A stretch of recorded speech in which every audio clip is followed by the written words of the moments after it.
Quiero que leamos Isaías 57, en el verso 4, el profeta le está hablando al pueblo de Dios y le dice: ¿de quién os habéis burlado? ¿Contra quién ensanchasteis la boca y alargasteis la lengua? ¿No sois vosotros hijos rebeldes, generación mentirosa, que os enfervorizáis con los ídolos debajo de todo árbol frondoso, que sacrificáis los hijos en los valles, debajo de los peñascos?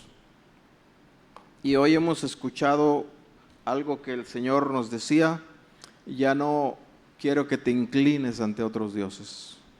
El título de este mensaje es El Dios ante el cual nos inclinamos. El Dios ante el cual nos inclinamos.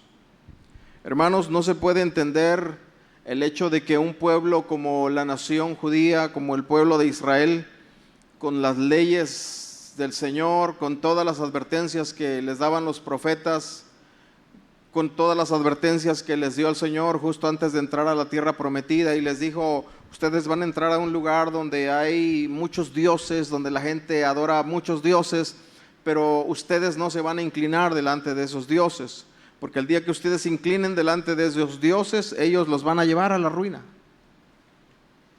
Con todas esas advertencias, hermanos, ellos cayeron en la idolatría. Y uno no podría entender cómo es posible que, teniendo la ley, teniendo la escritura, ellos cayeron en eso, teniendo todas las advertencias. Pero el profeta aquí usa una palabra que es enfervorizar, enfervorizáis. Esta palabra, enfervorizáis, no es una palabra hebrea, eso es una palabra española que usó el traductor para ponerla ahí, pero se acerca mucho a la palabra hebrea, que la palabra hebrea es arder. En el original es arder, pero aquí él usó enfervorizar porque se acerca mucho al término hebreo, al español, en el español. Y la palabra enfervorizar, hermanos, se define como infundir buen ánimo, fervor, celo ardiente. El verbo enfervorizar proviene del sustantivo fervor, que a su vez tiene sus raíces en el latín fervor, fervororis. Este término latino significa calor intenso, tanto en sentido físico como figurado, haciendo referencia a la pasión, el entusiasmo y el ardor en el ánimo. El prefijo en español, derivado del latín in, aporta la idea de introducir en o dotar de. Por lo tanto, enfervorizar etimológicamente significaría introducir en fervor o dotar de fervor. Entonces, hermanos, entendiendo cómo es que alguien puede ser llevado a la idolatría, a la adoración de otros dioses, que no sea el Dios verdadero, es porque hay una influencia externa, un calor, algo se introduce dentro de la persona, un calor, una intensidad, una pasión a través de un discurso. La palabra enfervorizar, hermanos, implica un proceso de intensificación emocional donde se despierta o se incrementa un sentimiento de pasión, entusiasmo o celo ardiente hacia algo o alguien. No se limita simplemente a animar, sino que busca encender una llama interior, una convicción profunda que impulse a la acción. Y ese término enfervorizar, hermanos, puede usarse en sentido positivo o en sentido negativo, para bien o para mal. Es una pasión que se introduce dentro de la persona por un agente externo, y tiene algunos significados, cuando menos 3 significados. En el ámbito religioso, históricamente enfervorizar se ha utilizado en contextos religiosos para describir el proceso de inspirar una profunda devoción y fe en los creyentes. Los sermones, la música sacra y los rituales religiosos pueden tener el poder de enfervorizar a las personas. Es decir, cuando nos exponemos a la unción, a la presencia del Señor, a la palabra del Señor, si dejamos que eso entre nosotros, vamos a tener pasión por el Señor.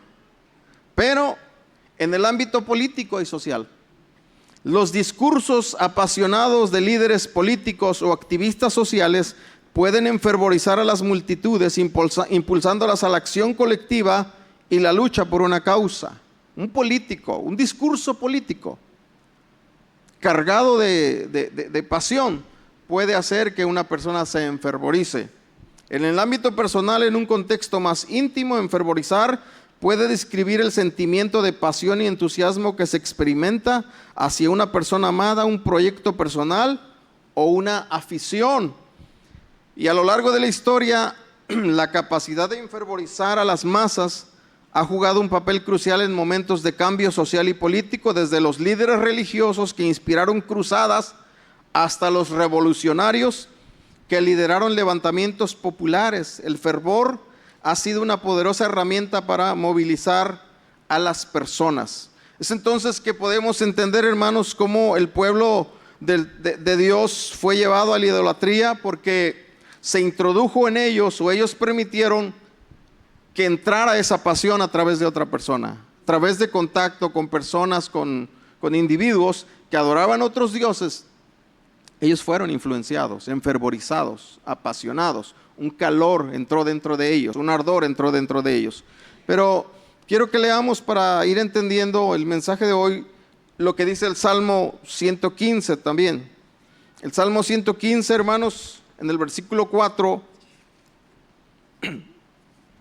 dice: los ídolos de ellos son plata y oro, obra de manos de hombres. Tienen boca, mas no hablan; tienen ojos, mas no ven; orejas tienen, mas no oyen; tienen narices, mas no huelen; manos tienen, mas no palpan; tienen pies, mas no andan; no hablan con su garganta. Semejantes a ellos son los que los hacen, y cualquiera que confía en ellos.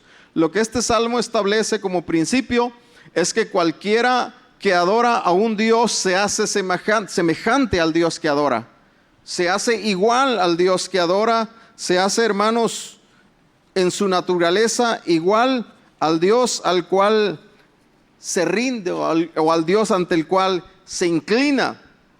Los pueblos y las personas en este mundo adquieren la imagen, la naturaleza del Dios ante el cual se inclinan, hermanos, y al que adoran. Por ejemplo, en la India hay infinidad de dioses, deidades, y ellos tienen deidades, por ejemplo, los monos, los tigres, los perros, las vacas, las ratas y otros animales. Entonces es lógico que la gente viva como esos animales. Por eso India es uno de los países más sucios, antihigiénicos. Viven en condiciones deplorables. ¿Por qué? Porque se inclinan ante esos dioses y llegan a ser igual que esos dioses a los cuales ellos se inclinan. Vamos a leer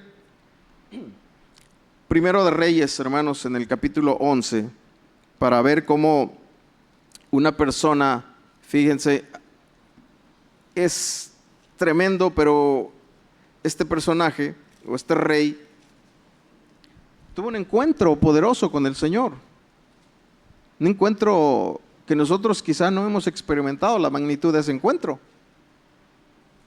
Pero el rey Salomón amó, además de la hija de Faraón, a muchas mujeres extranjeras, a las de Moab, a las de Amón, a las de Edom, a las de Sidón y a las Eteas, gentes de las cuales Jehová había dicho a los hijos de Israel: no os llegaréis a ellas, ni ellas se llegarán a vosotros, porque ciertamente harán inclinar vuestros corazones tras sus dioses. A estas pues se juntó Salomón con amor, y tuvo 700 mujeres reinas y 300 concubinas, y sus mujeres desviaron su corazón. Y cuando Salomón era ya viejo, sus mujeres inclinaron su corazón tras otros dioses, tras dioses ajenos, y su corazón no era perfecto con Jehová su Dios, como el corazón de su padre David, porque Salomón siguió a Astoret, diosa de los sidonios, y a Milcom, ídolo abominable de los amonitas. E hizo Salomón lo malo ante los ojos de Jehová, y no siguió cumplidamente a Jehová como David su padre.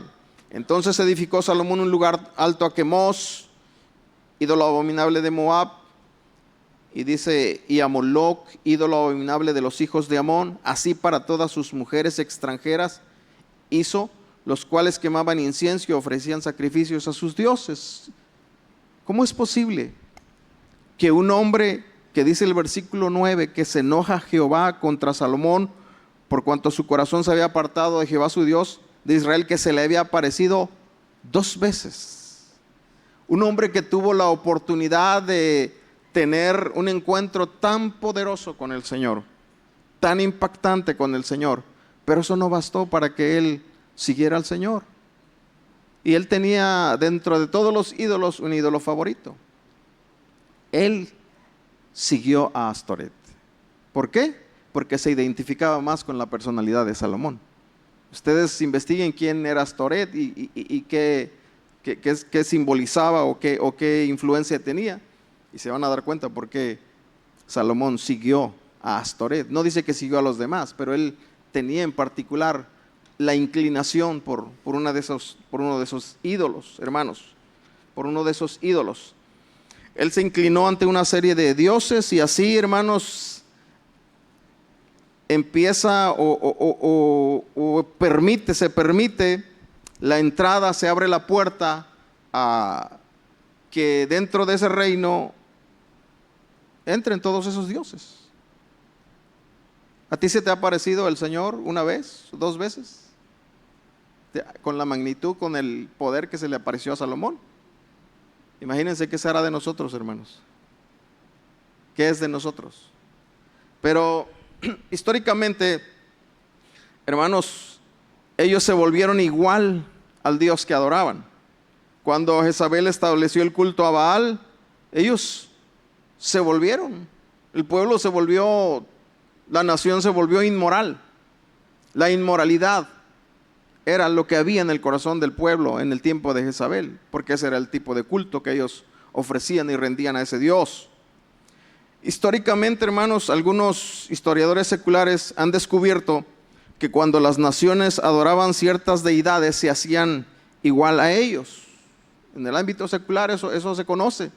Cuando los romanos adoraban a Marte, el dios de la guerra, ellos llegaron a ser guerreros feroces, conquistadores. Pero cuando ellos se inclinaron a adorar a Venus, la diosa del amor, se volvieron inmorales. Vino la ruina del imperio, porque la gente se vuelve igual que lo que adora. Cuando reinaba un dios, ellos tenían ese estilo de vida, esa forma de vida. Y nosotros tenemos que reflexionar aquí por lo que dice el Salmo 115. Hermanos, nosotros deberíamos estar haciéndonos semejantes al Dios de Israel. Tendríamos que estar adoptando su semejanza, su naturaleza. Pero reflexionemos aquí ahora. ¿Qué tipo de vida estamos llevando? ¿Qué estilo de vida estamos llevando? Y ahí nos vamos a dar cuenta cuál es el Dios ante el cual verdaderamente nosotros nos estamos inclinando. La semejanza de Dios, hermanos, tiene que ser revelada en nuestras vidas. Los dioses, hermanos, de esta generación realmente en esencia siguen siendo los dioses de la antigüedad, son los mismos. Solo han cambiado de aspecto, solo han cambiado de forma, pero se sigue sacrificando a los ídolos. Hay muchas formas de sacrificio. La gente, por ejemplo, en su pasión por el deporte, y no es malo practicar deportes, pero hay gente que se apasiona tanto que es capaz de matar a alguien del equipo contrario, y eso ya lo hemos visto en los estadios. En un lugar donde hay derramamiento de sangre, hermanos, se está sacrificando sangre a un ídolo. Pero nosotros no lo vemos. Nosotros no lo vemos que sea así, porque las formas han cambiado, pero en esencia la gente sigue inclinándose ante ídolos. Hay gente que se sacrifica, madruga, es capaz de hacer una fila de largas horas por conseguir el boleto de su artista favorito. Padres siguen sacrificando sus hijos a los demonios a través de la tecnología. Dejar a un niño pequeño con un dispositivo y dejarlo solo sin supervisión es estar sacrificando a un hijo a los demonios. Se siguen sacrificando niños a través del aborto, hermanos. El culto a la inmoralidad hoy es algo terrible. Hace poco escuché, hablando de la tecnología, que entrevistaban a dos jóvenes.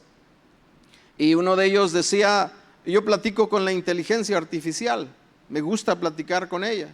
Y uno de ellos decía: a mí me gusta platicar porque yo le cuento mis problemas y ella me responde. Y ella me dice pero me gusta platicar con ella porque ella me dice lo que yo quiero oír, lo que yo quiero. La gente, hermanos, está dispuesta a gastar miles, está dispuesta a endeudarse por un aparato de alta gama. Quieren lo último de la tecnología. En Ezequiel 23, hermanos, en Ezequiel 23, el pueblo de Dios fue expuesto a la tecnología de ese tiempo. Miren, en Ezequiel 23, 14, hablando del pueblo de Dios, en estos versículos dice la razón por la que ellos se desviaron y cayeron en inmoralidad. Dice, y aumentó sus fornicaciones, pues cuando vio a hombres pintados en la pared, imágenes de caldeos pintadas de color, ceñidos por sus lomos con talabartes y tiaras de colores en sus cabezas, teniendo todos ellos apariencia de capitanes a la manera de los hombres de Babilonia, de Caldea, tierra de su nacimiento, se enamoró de ellos a primera vista y les envió mensajeros a la tierra de los caldeos. Así pues se llegaron a ella los hombres de Babilonia en su lecho de amores, y la contaminaron, y ella se contaminó con ellos, y su alma se hastió de ellos. La nueva traducción viviente dice que cuando ellos vieron a hombres pintados en un muro, ellos fueron expuestos, hermanos. Babilonia era la civilización más avanzada en ese tiempo. Con la tecnología de punta que ellos tenían, hacían grandes pantallas. ¿Saben cuáles eran las pantallas de ellos?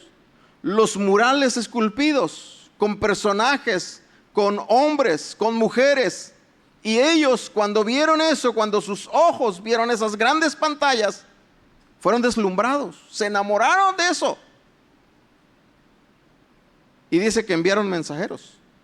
¿Saben que esto es muy parecido en las redes sociales, el espacio digital donde las personas ponen sus fotos o lo que vendan o lo que quieran exhibir? ¿Cómo se llama? Muro. El muro. Y hermanos, dice que les envió mensajeros. ¿Entienden? Esto es muy similar a la tecnología de hoy. Mirar una pantalla y dar un clic y enviar un mensaje. Y se enamoraron y se contaminaron. Y cayeron ahí en esa situación, en esa contaminación. Y todo esto, hermanos, es porque algo entró dentro de ellos. Algo fue puesto dentro de ellos para desviarse. Pero en el ámbito social, hablando de ese fuego, de ese fervor, de ese enfervorizar, hermanos, es que también podemos ser llevados a la inclinación de otros dioses a través del discurso político. Mucha gente hoy ha vivido enfervorizada por el discurso político de los gobernantes de este país, siguiendo la corriente de pensamiento, las ideologías. Hermanos, cuando tocamos un tema así que tiene que ver con la política, no es que estemos a favor o en contra de algún partido. Lo hacemos desde el punto de vista en que vemos que el pueblo del Señor se está dejando llevar. Hermanos, quiero mencionar algo que escribe un hombre llamado Rodrigo Salas Uribe en la revista Nexos del 17 de enero de 2021, hablando del Dios de los aztecas. ¿Quién es el Dios de los aztecas? Quetzalcóatl. Miren, dice, el siguiente ensayo revisita los usos y abusos de la figura mítica de Quetzalcóatl. Y cuando hablamos de algo mítico, hermanos, por ejemplo, hablando de los griegos, de la mitología griega, ellos tenían cantidad de dioses. Aunque uno piense, eso es un mito, eso no es real, no existe. Aunque sea un mito, hay una realidad espiritual detrás de eso. Y eso es lo que nosotros pensamos. Eso no les hace daño, eso no existe, eso no es real. Eso pensamos nosotros. Entonces, ¿por qué la gente lo sigue? Porque hay algo espiritual detrás de eso. Dice, en varias etapas de nuestra historia, la conquista, la independencia, el periodo revolucionario y el presidencialismo priista, No hay duda del lugar prominente que ocupa este mito en el imaginario cultural mexicano, tampoco de la continuidad de transformaciones que sufrió y seguirá sufriendo a merced del poder o del elegido en turno. Conquistadores españoles, criollos, independientes y revolucionarios del siglo XX mantuvieron viva la llama legendaria de Quetzalcóatl a través de los siglos. Dejaron así su impronta personal en las distintas versiones del mito prehispánico que se acumulan a la orilla de nuestros días. Es decir, ellos lo vieron como colonizador en la forma de Cortés, evangelista en la de Santo Tomás de Malipur, caudillo como Madero y promesa de modernidad y justicia social en la imagen de Luis Echeverría y José López Portillo. Es decir, hermanos, ha existido siempre la idea de ver como una reencarnación del dios Quetzalcóatl en algunos líderes políticos en este país. Cuando Fidel Castro llegó al poder, cuando él dio su primer discurso en La Habana en 1959, los sacerdotes de la santería, los santeros, auguraron que ese hombre marcaría la historia de la isla. Y se forjó una relación de por vida de líder revolucionario con el sincretismo afrocubano. Muchos estaban convencidos de que Fidel Castro era una suerte de elegido, una especie de mensajero entre la tierra y el cielo, tocado por Obatala, el dios supremo de los orishas. Hermanos, a veces estamos dándole alabanza a un Dios que no es el Dios verdadero. Miren, leamos Mateo 5:16.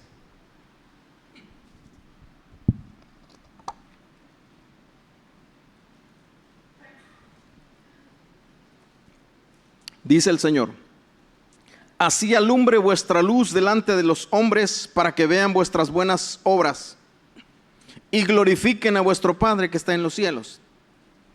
La Nueva Traducción Viviente dice: del mismo modo, procuren ustedes que su luz brille delante de la gente, para que viendo el bien que ustedes hacen, todos alaben a su Padre que está en el cielo. Es decir, la gente puede alabar al Dios verdadero a través de nosotros. Cuando ellos ven nuestras buenas obras, nuestras buenas acciones, cuando ellos dicen: usted tiene algo, usted es diferente, usted es una buena persona, usted es no sé qué tiene, pero... Y entonces ellos empiezan a hablar: sabes, ese vecino es muy bueno, muy generoso, cooperativo.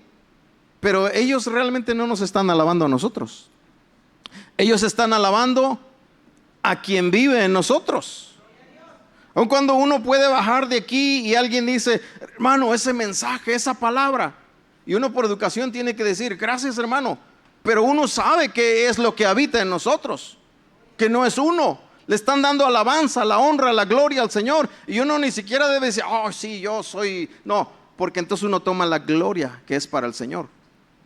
Pero entonces, cuando le aprobamos algo que alguien hace, realmente estamos alabando lo que está dentro de él. Pongamos atención, hermanos, cuando aprobamos, cuando reconocemos a una persona, estamos alabando lo que él vive. Yo dije esto hace unas semanas atrás, y unos días después vemos a los magistrados, a los jueces electos, en una ceremonia de brujería, siendo consagrados. Y hermanos, y es tremendo, tremendo, porque todos los asistentes, la bruja dijo: levanten sus manos, y comenzaron a invocar a Quetzalcóatl. ¿Ustedes creen que eso es algo inocente? ¿Ustedes creen que eso solo se les ocurre como algo inocente, hermanos? Eso está abriendo la puerta a algo. Y luego la que estaba dirigiendo la ceremonia dijo: vamos a pedir a los nahuales que vengan sobre los ministros. ¿Saben ustedes lo que son los nahuales? ¿Tienen idea de lo que es eso? Son demonios. Demonios que entran en las personas y les dan el poder de transformarse en animales, de transformarse, hermanos. Eso es real, eso existe. Pero entonces estamos siendo inclinados, hermanos. Lo triste es que miles de cristianos en este país se están inclinando a esos dioses. Eso es lo preocupante. Necesitamos una visitación del Señor que abra nuestro entendimiento, hermanos, realmente. Nosotros a veces creamos dioses, incluso, hermanos, nosotros podemos, a partir del Dios verdadero, crear un Dios que no es el Dios bíblico. Miren, cuando Pablo llega a Atenas en Hechos 17, y dice que en el versículo 16 de Hechos 17 dice que su espíritu se enardecía viendo la ciudad entregada a la idolatría, porque Pablo sabía lo que hay detrás de cada ídolo. Detrás de cada ídolo hay un demonio que controla la mente, las ideas, los pensamientos y el rumbo de la vida de esa persona y la lleva rumbo al infierno. Y dice que Pablo disputaba, y dice que versículo 18, algunos filósofos de los epicúreos y de los estoicos disputaban con él. Y unos decían, ¿qué querrá decir este palabrero?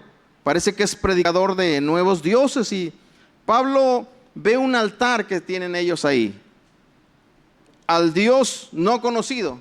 Y a diferencia del ateísmo y de la filosofía, hermanos, hay una gran diferencia, porque el ateísmo descarta a Dios de una vez. El ateísmo dice Dios no existe y Dios no existe. Pero la filosofía no descarta a Dios. La filosofía crea muchos dioses a partir del razonamiento, de la reflexión. Pero, hermanos, ellos mantienen como quiera la idea de que debe haber algún Dios superior aparte de estos dioses. Y entonces hacen un altar al Dios no conocido. Los griegos eran grandes pensadores, hombres con mucha imaginación. Se ve en la cultura, se ve en el arte, se ve en la cantidad de dioses de la mitología griega. Pero, hermanos, ellos también dicen, debe haber un Dios superior. Y tienen un altar ahí al Dios no conocido. Y Pablo les dice, al que vosotros adoráis, pues sin conocerle, es a quien yo os anuncio. Y Pablo toma de pretexto para presentarles el evangelio y presentarles al Dios verdadero. Pero hay una cosa que llama la atención en el versículo 29. Les dice él, siendo pues linaje de Dios, y les dice a ellos, porque ellos eran grandes pensadores, les dice, no debemos pensar que la divinidad sea semejante a oro o plata o piedra, escultura de arte y de imaginación de hombre. Dos cosas. Ustedes, dicen, deben de tener cuidado con pensar, con imaginar. Y ese es el gran problema a veces en nosotros, hermanos, que nosotros pensamos, que nosotros imaginamos y no creamos un Dios diferente, pero creamos un Dios que no es a partir del Dios verdadero. Miren, leamos el Salmo 50, por favor. 50, 16. Pero al malo dijo Dios. Y este malo no es una persona ajena al camino del Señor, no es una persona ajena a la ley, a las escrituras, al conocimiento. Lo que se define aquí como malo es una persona hipócrita. Pero al malo dijo Dios, ¿qué tienes tú que hablar de mis leyes y que tomar mi pacto en tu boca? Pues tú aborreces la corrección y echas a tu espalda mis palabras. Si veías al ladrón, tú corrías con él, y con los adúlteros era tu parte. Tu boca metías en el mal, tu lengua componía engaño, tomabas asiento y hablabas contra tu hermano, contra el hijo de tu madre ponías infamia. Estas cosas hiciste y yo he callado. Pensabas que de cierto sería yo como tú. Podemos, hermanos, y existe la posibilidad de que a partir de nuestro pensamiento, de nuestra forma de pensar, nosotros le damos forma incluso a nuestro Dios. Hermanos, eso existe. Muchas veces tenemos una idea equivocada en muchas áreas. Si nosotros pecamos, si nosotros fallamos, levantamos y decimos, Él es el Dios de misericordia. Él es el Dios de perdón, Él pasa por alto mis pecados. Pero si alguien falla, no, Él es el Dios de justicia, Él es el Dios de venganza, Él tiene que sancionar esa falta.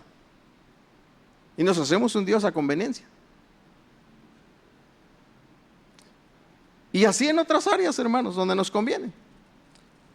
Pero, hermanos, nosotros debiéramos estar asemejándonos al Dios verdadero.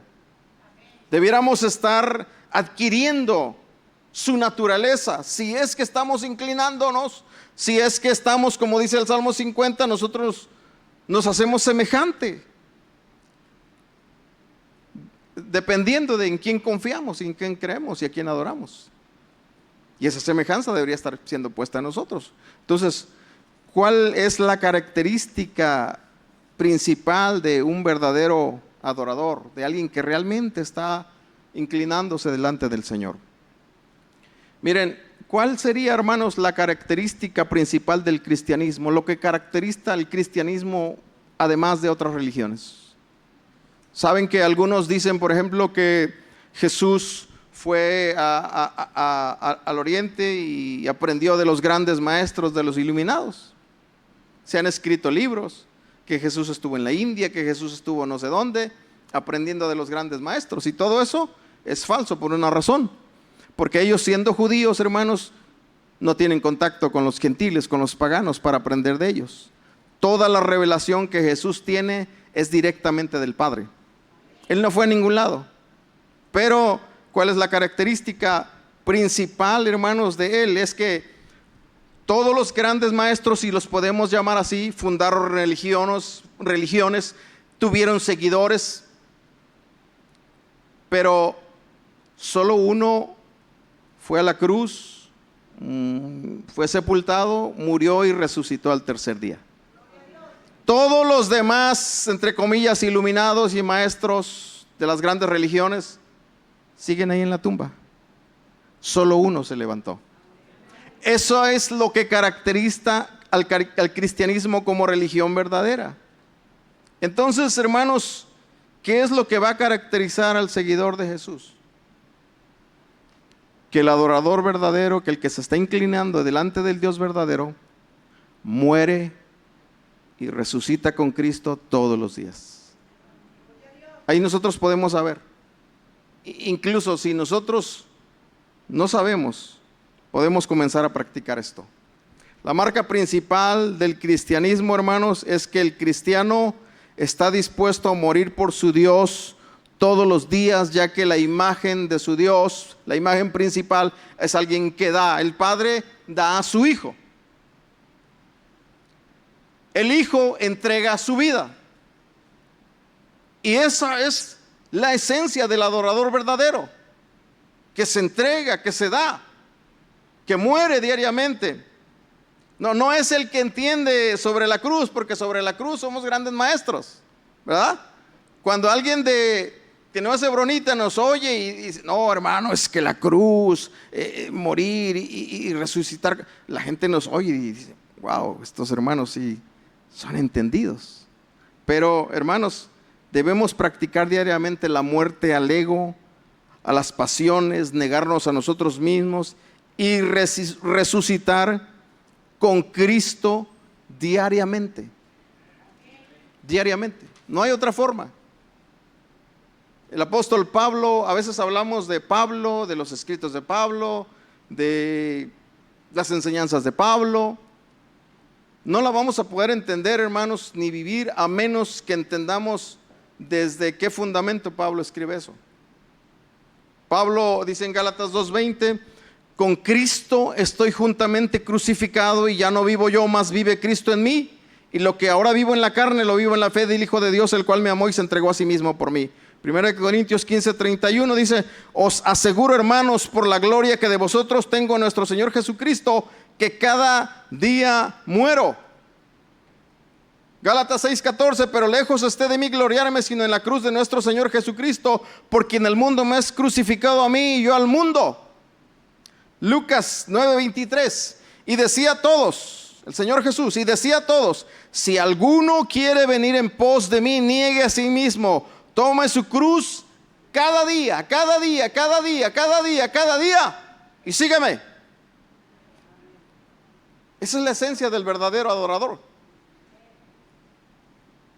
Y vamos a leer una serie de cosas cuando leemos lo que Pablo escribe, cómo él fue puesto en angustia, en azotes, en cárceles, en tumultos, en trabajos, en desvelos, en ayunos, en pureza, en ciencia y unas cosas que él tiene que pasar, hermanos. Peligros de muerte de los judíos, 40 azotes menos uno, 3 veces he sido azotado con varas, 1 vez apedreado, 3 veces he padecido naufragio, 1 noche he estado como náufrago en alta mar, en caminos muchas veces, en peligros, en fatiga, en desvelos, en hambre, en sed, en ayunos, en frío, en desnudez. Miren todo el currículum del apóstol Pablo. No dice, ustedes deberían de ver cuántas iglesias he fundado yo, cuántos milagros he hecho, cuántos paralíticos he levantado, cuántos muertos he resucitado. No. La esencia es esta. Estoy muerto al mundo. Estoy muerto con Cristo. ¿Cómo entender, hermanos, la vida de un hombre que va, predica, lo meten a la cárcel, lo azotan, lo golpean y al otro día solo se sacude el polvo y él regresa y vuelve a predicar en ese mismo lugar? Solo lo puedes entender porque es un hombre que ya está muerto, que ya no vive para él, que su vida ya no es suya. En Génesis 22:5, cuando de las primeras veces que aparece la palabra adoración o adorar, aparece en un contexto de sacrificar y dar la vida. No había, hermanos, yo sé que la adoración tiene que ver con música, con alabanza, no estamos diciendo que no, eso es parte. Pero la esencia, lo principal.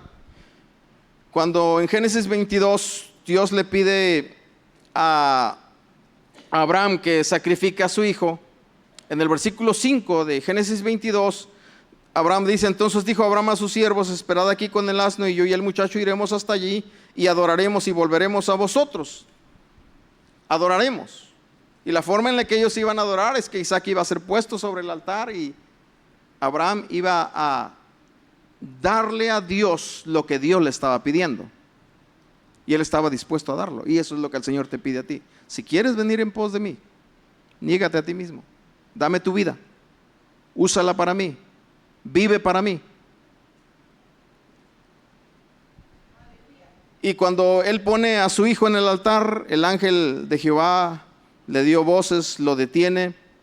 No extiendas tu mano sobre el muchacho, versículo 12, porque ya conozco que temes a Dios. Dios conoce si le tememos o no, hermanos. Amén. Por cuanto no me rehusaste tu hijo, tu único. Cuando nos rehusamos a morir, cuando nos rehusamos a llevar la cruz, Dios sabe. Hermanos, cuando el Señor Jesús va a la cruz y decimos que, o se dice que los romanos lo mataron, realmente los romanos no lo mataron, nadie lo mató. Él dio su vida. Él podía llamar ángeles y él podía desaparecerlos en un instante. Pero cuando él va, miren, va camino, es escupido, escarnecido, abofeteado, burlado ahí de la peor forma. Cuando él va a la cruz, él ya está muerto desde hace mucho tiempo. Él ya está muerto. Hermanos, ¿por qué nosotros discutimos mucho con nuestras esposas, con nuestros hijos, con el que se nos cerró ahí en la avenida? ¿Por qué nos paramos así bien bravos? Porque no hemos muerto a la carne, al ego, al yo, a las pasiones. En el siglo II, el emperador romano mandó a traer a un cristiano. Lo mandó a traer. Y le dijo, ¿tú eres cristiano? Y él dijo, sí, yo soy cristiano. Y dijo, bueno, entonces te voy a desterrar. Te voy a mandar a un lugar lejos donde tú vas a estar solo, aislado, no vas a volver a ver a nadie en tu vida. Y el cristiano le dijo, señor emperador, usted me puede mandar a donde usted quiera, pero el Dios en el cual creo me ha dicho, no te dejaré ni te desampararé. Usted me puede mandar al lugar más lejano, pero ahí Él va a estar conmigo. Y el emperador se molestó, se enojó, y el emperador le dice, entonces voy a despojarte de todo, voy a quitarte tus propiedades, voy a confiscar lo que tú tienes. Y el hombre le dijo, señor emperador, mi tesoro está en el cielo. Y mi tesoro usted no lo puede tocar porque usted no puede llegar a él. Y el emperador se enojó. Entonces le dijo, voy a matarte, voy a quitarte la vida. Y el hombre dice, señor emperador, usted me haría un gran favor, porque si usted me quita la vida, yo voy con él. Pero señor emperador, quiero decirle algo, usted no me puede quitar la vida, porque hace 40 años yo recibí a Cristo, morí con Cristo, y hace 40 años yo ya estoy muerto, así que usted no me puede matar. Pero hermanos, esa carne, ese ego debe morir para que su semejanza sea puesta en nosotros. Ya que su naturaleza es dar, entregarse y morir por nosotros, cuando nosotros hacemos lo mismo, su semejanza y su gloria va a reposar sobre nuestras vidas. Y qué necesidad tan urgente hay, hermanos, de que su gloria repose sobre nosotros. De verdad, hay una urgencia tremenda. Estamos a la puerta de un avivamiento, hermanos, y tenemos que ir preparándonos. Una mujer leyó Malaquías 3:3, donde dice que el Señor se sentará para afinar y limpiar la plata, porque limpiará a los hijos de Leví y los afinará como oro y a plata. Y entonces ella quiso saber el proceso de purificación de la plata. Entonces ella fue con un platero y quería ver cómo se refinaba la plata, cómo se afinaba.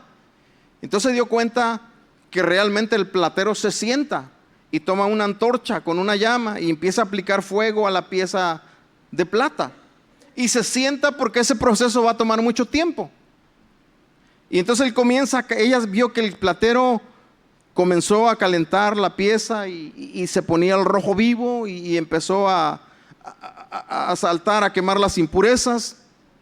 Y luego el platero sostiene la pieza de plata en su mano y la antorcha. Y ella entendió que aún en medio de la prueba y de la purificación y del trato, el Señor nos sostiene y estamos en sus manos.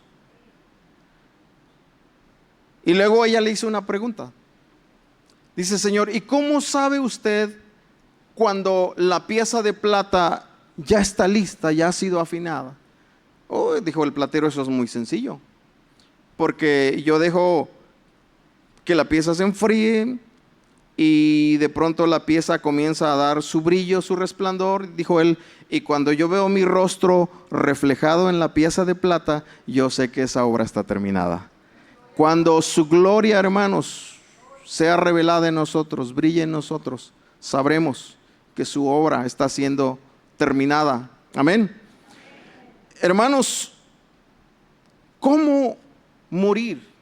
Si es tan difícil, lo más difícil es rendir el ego, rendir las pasiones.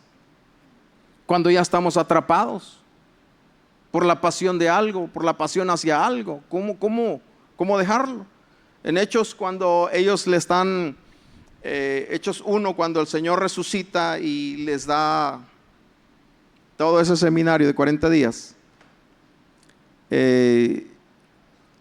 ese grupo de hombres, ese grupo de personas está ahí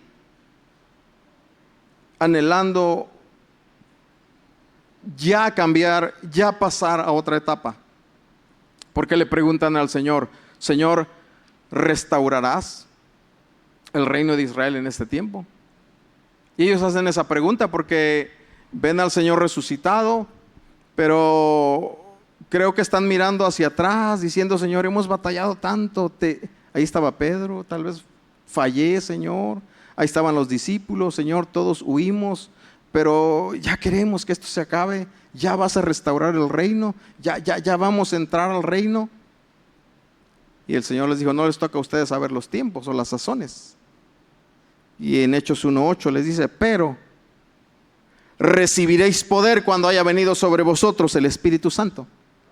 Y me seréis testigos en Jerusalén, en toda Judea, en Samaria y hasta lo último de la tierra. Sí, en el pasado ustedes no estuvieron dispuestos a morir. Todavía queda un tramo que recorrer. Todavía queda camino que recorrer. Y quizá todos están pensando, Señor, pero tenemos miedo de volver a fallar. Tenemos miedo de volver a caer en todas las fallas que cometimos. Y el Señor les dice, pero en esta ocasión ustedes van a recibir poder. Van a tener un poder a su disposición que les va a dar la capacidad de ser testigos, mártires, gente que va a estar dispuesta a poner su vida en el altar, gente que va a estar dispuesta a morir para que la gloria de Dios sea revelada. Hermanos, ellos iban a estar dispuestos a morir solo bajo la llenura y el poder del Espíritu Santo. Saben que en el libro de los Hechos, en el capítulo 5, tenemos un ejemplo, hermanos, de algo que nosotros deberíamos ver, por qué el Señor nos ha estado haciendo un énfasis muy marcado a los hebronitas, de dejar la mentira y de dejar el hurto. Hermanos, hay un énfasis tremendo de dejar la mentira y de dejar el hurto, porque hay una razón por la que yo creo que no tenemos un avivamiento así del calibre, de la magnitud del libro de los Hechos. Imagínense ustedes que tuviéramos una visitación tan poderosa como en el libro de los Hechos, así, con prodigios, milagros, resurrección de muertos y algo extraordinario, algo que nunca hemos visto. ¿Saben qué pasaría? Muchos de nosotros ya estaríamos muertos físicamente, ya no estaríamos aquí. Porque en ese mover, en esa visitación, bajo esa unción, llegan Ananías y Zafira y mienten. Pedro le dice en el capítulo 5, versículo 3, y dijo Pedro a Ananías: ¿por qué llenó Satanás tu corazón para que mintieses al Espíritu Santo y sustrajeses del precio de la heredad? ¿Por qué pusiste en tu corazón? No has mentido a los hombres, sino a Dios. Al oír a Ananías estas palabras, cayó y expiró. Murió. ¿Por qué? Mentira. ¿Y qué más? Y hurto. Hermanos, creo que por esa razón el Señor en su misericordia no ha traído una visitación, porque no quiere matarnos físicamente. Vivir bajo un avivamiento, hermanos, vivir bajo una visitación del Espíritu Santo y vivir en la carne es muy peligroso. Cuando el Señor trae un avivamiento, cuando el poder del Espíritu Santo está siendo derramado poderosamente, el ambiente de la iglesia se torna peligroso para la vida carnal. Peligroso. En 1987 el Señor me permitió conocerle. Yo tenía 18 años y yo llegué a una iglesita, la iglesia Maranata en Poza Rica, iglesia Maranata de las Asambleas de Dios. Una pequeña construcción de madera, quizá unos 8 por 15, templecito de madera, piso de tierra, banquitas improvisadas de madera como bancas. Pero ahí había fuego del Espíritu Santo. Ahí había unas viejitas que iban por las casas, orando por los enfermos, echando fuera demonios. Y era una cosa extraordinaria, hermanos, ahí. Espíritu Santo bautizando, llenando, profecía, interpretación de lenguas. Una cosa extraordinaria. Los servicios, 11, 12 de la noche, la gente no quería salir de ahí, porque ahí estaba la presencia del Señor. Y en ese ambiente había muchos jóvenes. Ahí llegamos. Y yo me acuerdo que yo tenía bajo ese mover, yo tenía una bicicletita ahí con la que llegaba a la iglesia. Y un día necesitaba dinero. Y había un joven que se llamaba Valentín, del grupo de jóvenes. Y me dice Valentín: véndeme tu bicicleta. Él era cobrador de esos que antes usaban las tarjetitas para ir casa por casa cobrando. Cosas que vendían en abonos, le llaman. Y le digo: sí, te la vendo. Y se la vendí, yo necesitaba dinero. Pero Valentín se empezó a alejar de la iglesia. Se empezó a alejar. Y entonces yo decía: pues Valentín, quiero mi dinero. ¿Y dónde lo agarro? Y un día lo fui a buscar a su casa y lo encontré. Y su mamá estaba ahí. Le dije: Valentín, págame mi bicicleta. Y dice: sí, te la voy a pagar. Valentín ya no estaba yendo a la iglesia. Y dice: pero mira, vamos al río. acompáñame al río y ahorita regresamos. Y yo dije, pues lo voy a acompañar porque si no, ya no me va a pagar. Entonces la bicicleta tenía una parrillita metálica donde uno se podía sentar y entonces él se fue manejando. Y nos fuimos, ya en carretera federal. Y haciendo un cruce, hermanos, una camioneta a toda velocidad nos golpeó, nos atropelló. La defensa de la camioneta pegó en la parte trasera de la parrilla y nos lanzó. Y Valentín cayó hacia allá, hacia frente, y yo caí también así de lado, pero yo caí consciente. Y de repente la camioneta dio una vuelta así como para venir a rematarnos. Y yo, como estaba consciente, me paré y lo que hice fue lanzarme hacia un lado de un barranquito que había ahí, donde yo sabía que la camioneta no iba a poder bajar. Pero a Valentín le pasó la camioneta encima. Valentín duró 2 días en un hospital con el hígado destrozado. Duró 2 días. Un día, 2 días, y ese día murió. Pero ¿qué pasó con Valentín? Cuando Valentín empezó a alejarse de la iglesia, se hizo novio de una muchacha del mundo. La muchacha con la que se hizo novio él lo invitaba a tomar, a beber alcohol. Un día de celebración de muertos, allá en Veracruz ponen grandes altares con flores, con comida, ahí fotos de personas que ya han muerto, y Valentín quería tomar. Él llegó a la casa de esa mujer ese día y quería tomar, y no había, solo lo que había era una botella de alcohol, pero estaba en el altar. Y él fue y la abrió y la tomó, la bebió. Y hermanos, cuando el Espíritu Santo está moviéndose y nosotros comenzamos a andar en caminos torcidos, es peligroso. Ananías y Zafira no lo sabían. Nosotros ya lo estamos sabiendo hoy. Así que si el Señor nos visita tan poderosamente, es para que andemos, para que muramos a la carne, para que muramos al ego, a las pasiones. Amén. Pero hermanos, el Espíritu Santo vino, el Espíritu Santo llegó. ¿Hace cuánto tiempo? El día de Pentecostés.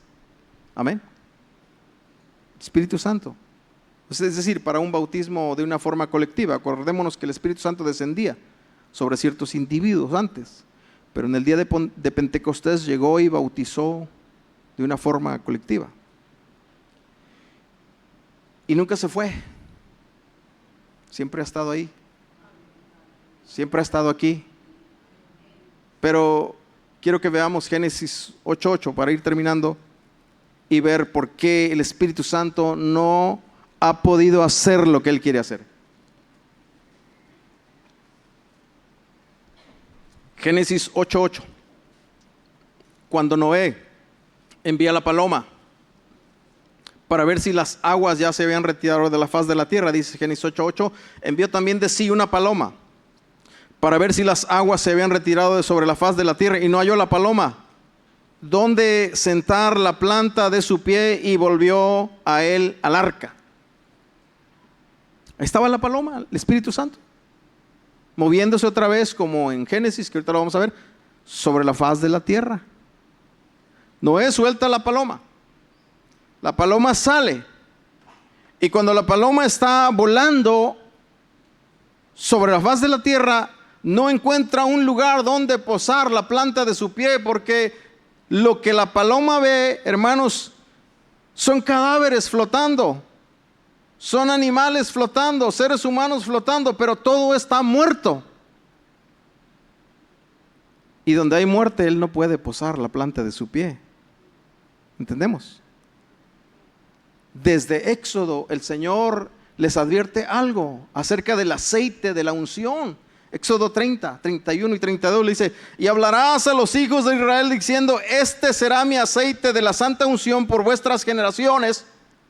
32, sobre carne de hombre no será derramado.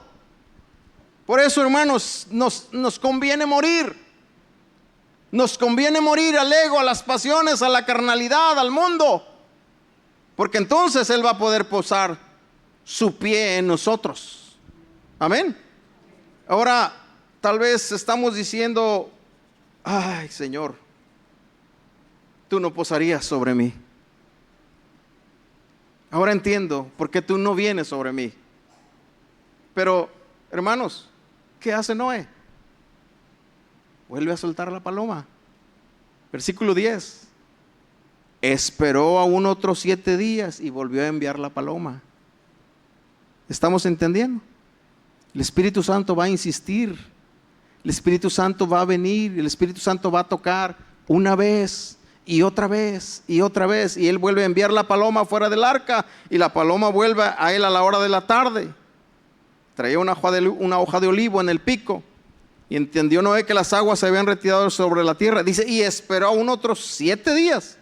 Y envió la paloma, la cual no volvió ya más a él. ¿Por qué? Porque entonces la paloma encontró un lugar donde habitar. Encontró un lugar donde posar. El Espíritu Santo ha estado aquí, hermanos, moviéndose, esperando, 7 días. Esperando otros 7 días, esperando otros 7 días, esperando otros 7 días. Y ha estado aquí esperando.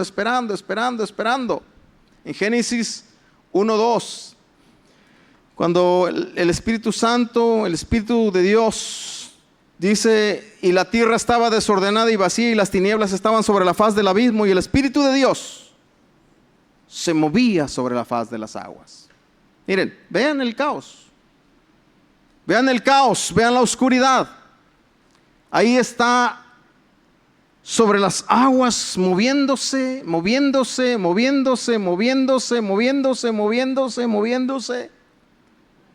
Pero no está pasando nada. No está sucediendo nada.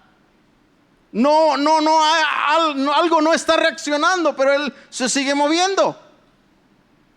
Y de pronto entonces se escucha: sea la luz, sea la luz. Y el Espíritu Santo entra en acción. ¡Pum! Es hecha la luz. Se mueve sobre el caos, se mueve sobre el desorden. Pero Él está esperando que alguien diga: sea la luz. Está esperando que alguien hable, que alguien diga: te necesito. Está esperando que alguien diga: ya estoy cansado de vivir como he vivido hasta aquí. Está esperando que digas: ya no quiero vivir esta vida carnal que he llevado. Y entonces Él va a comenzar a actuar. Sea la luz. Y fue la luz. El Espíritu Santo espera que tú abras la boca. Esta mañana el Señor decía: abre tu boca que yo la llenaré. Abre tu boca. Miren, cuando Bartimeo estaba ahí, Bartimeo estaba en el camino, el ciego. Y seguramente Bartimeo se iba con un buen de dinero en el día. ¿No lo creen? Alguien le daba. Pero se cansó de ser ciego. Se cansó de usar su ceguera para obtener un beneficio. Y un día oyó que Jesús iba pasando y comenzó a gritar: Jesús, Hijo de David, ten misericordia de mí. Abrió su boca. Y Jesús caminando lo oyó y dijo: tráiganlo. Entonces Bartimeo agarra su bastón y comienza a caminar, y comienza a caminar, y comienza a caminar, y comienza a caminar el ciego. Y llega delante de Jesús. Y cuando está delante de Jesús, Jesús lo mira. Jesús sabe que es un ciego. Jesús sabe que es un incapacitado. Jesús sabe que no puede valerse por sí mismo. Pero Jesús le lanza una pregunta: ¿qué quieres que te haga? Y Bartimeo podría haber dicho: Señor, ¿acaso no ves? Estoy ciego. Estoy necesitado. Pero no hubo una reacción. El Espíritu Santo El poder del Espíritu Santo a través de Jesús no iba a moverse a menos que el ciego dijera: Señor, que vea, que vea, que vea. El Espíritu Santo está aquí, hermanos, ha estado aquí siempre. Si no lo tienes, si hay algo que no recibes, es porque no manifiestas tu necesidad. Muchas veces pasamos al altar esperando que el pastor, que el ministro ministre, nos dé algo, nos imparta algo, y solo estamos así a veces. Y Él quiere que abras tu boca. ¿Cuál es tu necesidad esta mañana? ¿De qué estás cansado? ¿De qué adoleces? ¿De qué careces? ¿Sientes que no tienes la capacidad de responderle al Señor? Hoy, esta mañana, el Señor puede darte un bautismo del Espíritu Santo con el hablar en lenguas. Amén. Pero pensemos, ¿conviene sanar? ¿Conviene dejar nuestra enfermedad? Yo no sé por qué Jesús le pregunta a Bartimeo: ¿qué quieres que te haga? Es muy probable que Bartimeo llevara buenas ganancias con su mal. Saben, escuché el testimonio de un joven que se quebró la columna en un accidente. Tuvo un accidente y se quebró la columna. Y él iba a la iglesia. Y su mamá lo llevó en silla de ruedas a una campaña evangelística porque venía un evangelista muy conocido. Y en esa silla de ruedas, ahí enfrente, a la hora de orar por los enfermos, el evangelista lo vio. Y él se bajó y con mucho amor y mucha compasión le dijo: hijo, Dios te quiere sanar hoy. Voy a orar por ti. El evangelista impuso sus manos y comenzó a clamar al Señor. Y de pronto el muchacho dio un salto y se paró de la silla. Y de repente el muchacho dio un paso y dio otro paso. Y la mamá del muchacho decía: no puedo creer lo que estoy viendo. No puedo creer lo que está sucediendo. Y de repente el muchacho dio un paso hacia atrás y otro paso hacia atrás. Y dice: quiero sentarme en la silla. Y le dijo el predicador: pero ¿por qué? El Señor te está sanando. Dijo: no quiero que Dios me sane. ¿Cómo? Y el evangelista estaba confundido. Dijo: no quiero que Dios me sane, porque mañana es la audiencia en la corte, y si yo llego sano, yo voy a perder la demanda por $1,000,000. Había demandado al hombre que lo había atropellado. Y si yo llego sano, dice, yo no voy a ganar la demanda. Pero ¿saben por qué les digo esto? Porque a veces así somos. Por algún interés, por algún beneficio, nos interesa seguir con nuestra carnalidad, con nuestra enfermedad. Y el evangelista cuenta esto con mucho dolor, incluso con mucha ira. Porque le dijo: si no te moriste en el accidente, te voy a matar yo aquí. Te estás burlando del poder de Dios. Te estás burlando del Espíritu de Dios. El muchacho, 2 meses más tarde, él perdió la demanda en la corte. Se quedó sin el $1,000,000, se quedó sin salud. 2 meses más tarde, él se fue de la iglesia. Y 2 meses más tarde, viajando con un amigo, el amigo en la noche se durmió y se fue hacia el carril contrario, en contra. Un tráiler los impactó.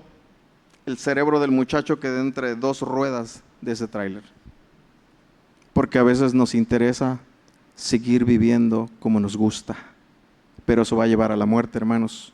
Y el Espíritu Santo está tocando, el Espíritu Santo está moviéndose. Termino con este pasaje, Ezequiel 37, 6 al 10. Ezequiel 37, 6 al 10. ¿Qué es lo que ve Ezequiel? Lo que Ezequiel ve es un valle de huesos secos, sin vida, muerte. Pero entonces el Señor le dice en el versículo 6, Ezequiel 37, 6: y pondré tendones sobre vosotros, y haré subir sobre vosotros carne, y os cubriré de piel, y pondré en vosotros espíritu, y viviréis, y sabréis que yo soy Jehová. Y miren lo que dice: profeticé pues como me fue mandado. Y hubo un ruido mientras yo profetizaba, y que un temblor, y los huesos se juntaron, cada hueso con su hueso. Sí, ahí estaban los huesos, inertes, inmóviles, hasta que el Señor le dijo: profetiza, háblales a esos huesos, abre tu boca, profetiza. Y la vida comenzó a manifestarse en esos huesos secos. Versículo 9: y me dijo: profetiza al Espíritu, profetiza, hijo de hombre, y di al Espíritu: así ha dicho Jehová el Señor, ven, Espíritu, Espíritu, ven de los cuatro vientos y sopla sobre estos muertos y vivirán. Y profeticé como me había mandado, y entró Espíritu en ellos. Profetiza. ¿Saben, hermanos, por qué vivimos como vivimos? Porque todo el tiempo nos estamos profetizando. Yo no puedo, yo no lo voy a hacer, yo no quiero hacerlo. Vuélvete al Señor, no. Deja esto, no. Todo el tiempo estamos profetizando. Y el Espíritu Santo está ahí. Y el Espíritu Santo solo va a hacer lo que tú deseas que Él haga. ¿Qué quieres que te haga? Hoy el Señor te pregunta: ¿qué quieres que te haga? Hoy el Señor te pregunta: ¿qué quieres que te haga? ¿Quieres cambiar? ¿Quieres un cambio radical, una transformación? El Espíritu Santo lo puede hacer y lo quiere hacer. Pero ¿qué quieres tú?